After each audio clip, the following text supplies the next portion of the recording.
Reggio Narra si può dire in tanti modi, si può vivere anche in tanti modi, si può narrare in tanti modi. Un nome che tiene dentro due parole, Reggio e Narra.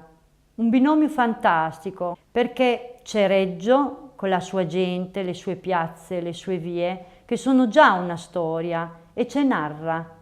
Reggio si narra. Narra di sé attraverso l'arte antica del racconto, attraverso i tanti racconti che bambini, genitori, insegnanti tessono quotidianamente nell'esperienza educativa della nostra città, perché è nelle piazze che avviene l'incontro, il dialogo, lo scambio.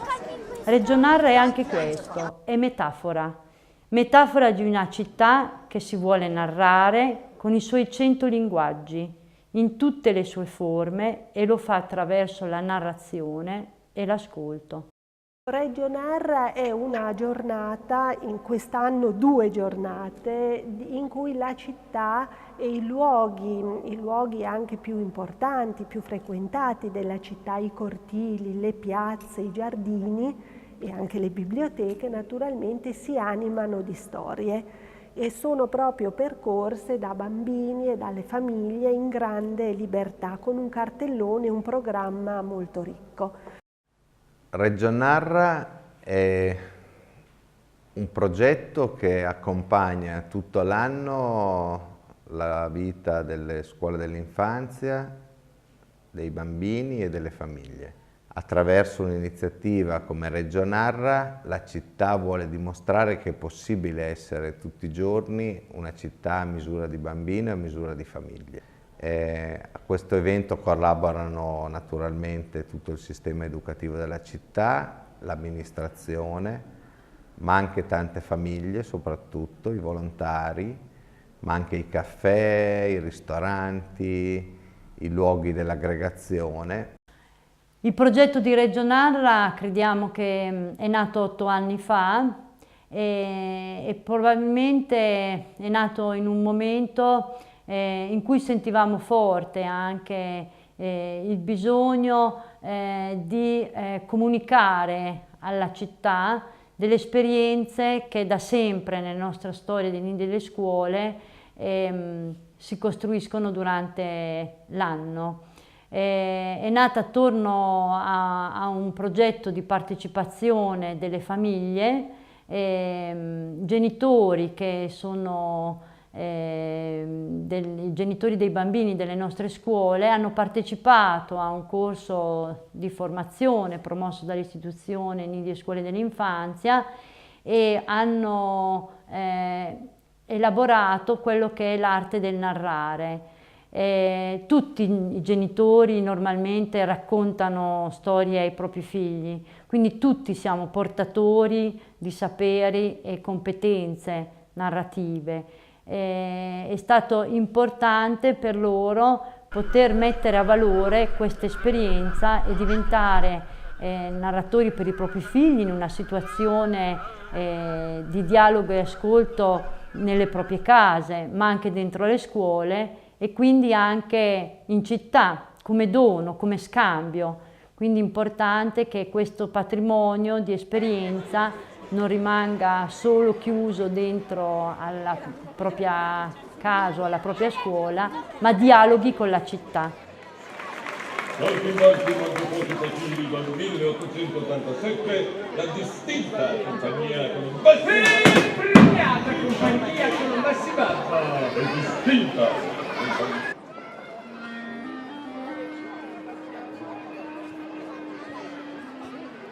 La città diventa un po' a misura di bambino, cioè che dovunque vai comunque ci sono delle letture, delle cose teatrali, delle manifestazioni, cioè è una bella iniziativa anche perché a Reggio è anche un'occasione per stare fuori, perché a Reggio non è una città dove si sta molto fuori la sera.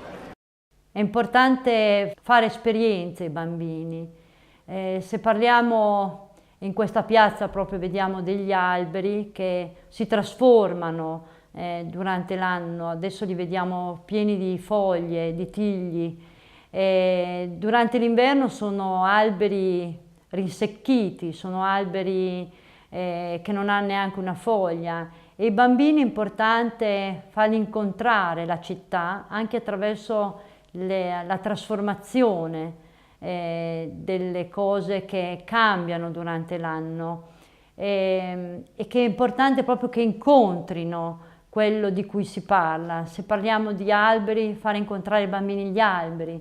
Se incontriamo, per esempio, parliamo di cavalli, fare incontrare proprio i cavalli, fargli sentire il profumo, l'odore, come il colore del pelo, la lunghezza del pelo.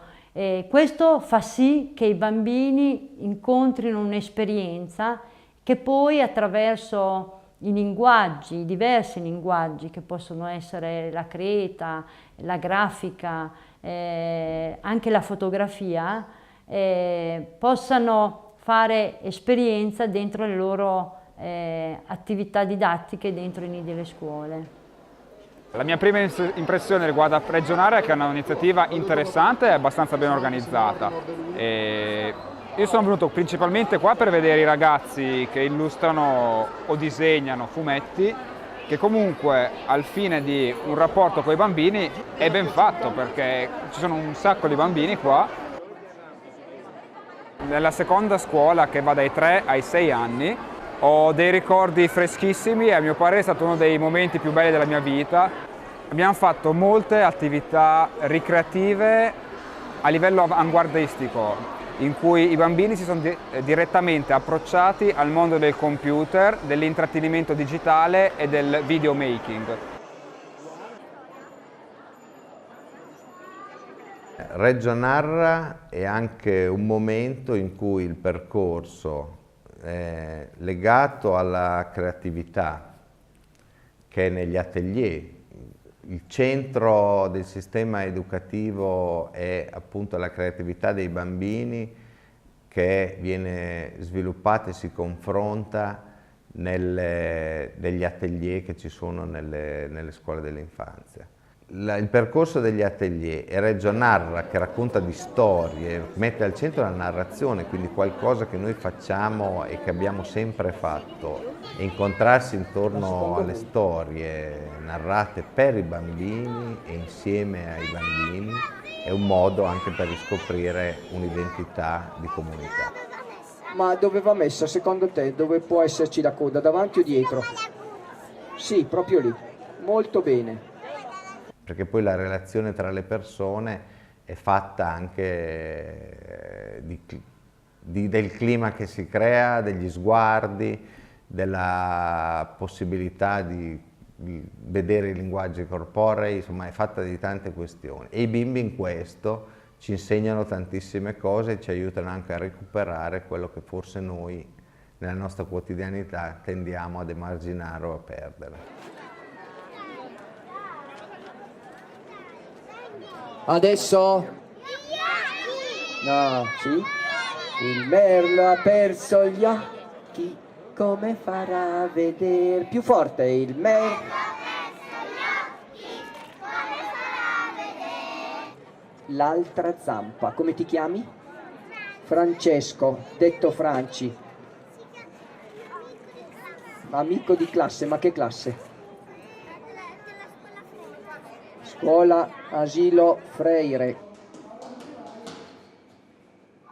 Naturalmente la biblioteca è un luogo privilegiato dei racconti, delle storie, della lettura, dei libri, per cui noi partecipiamo, naturalmente i nostri bibliotecari, in particolare i responsabili della sezione bambini e ragazzi, partecipano attivamente alla preparazione di questo evento e noi apriamo tutta la biblioteca all'assalto dei bambini, in modo tale che il bambino possa davvero spaziare in ogni angolo della biblioteca, in ogni angolo della biblioteca cadere, inciampare proprio nei libri. Non solo nei libri, ma possono anche costruire i loro libri, scrivere le loro storie in momenti collettivi proprio di creatività e possono anche assistere alla drammatizzazione delle storie. Noi abbiamo ad esempio in questo momento nel nostro cortile una compagnia teatrale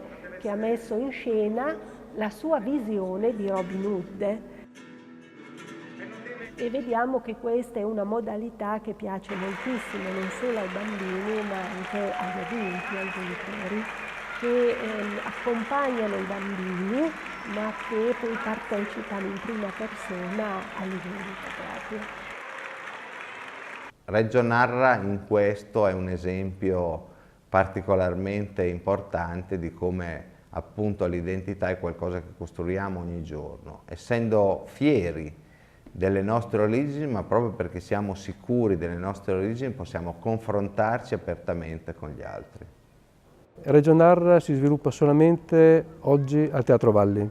Da stasera avrà luogo questo evento ciclico, per cui gli spettatori avranno l'onore, il privilegio, la fortuna di accedere a una sala diversamente vista.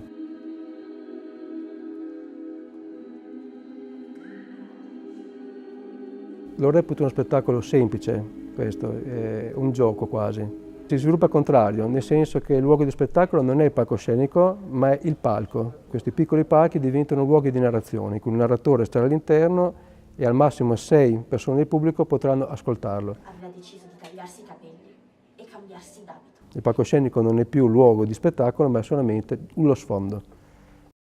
Questi luoghi che chiamano celle, quindi alveari, sono molto specifici e ben visibili.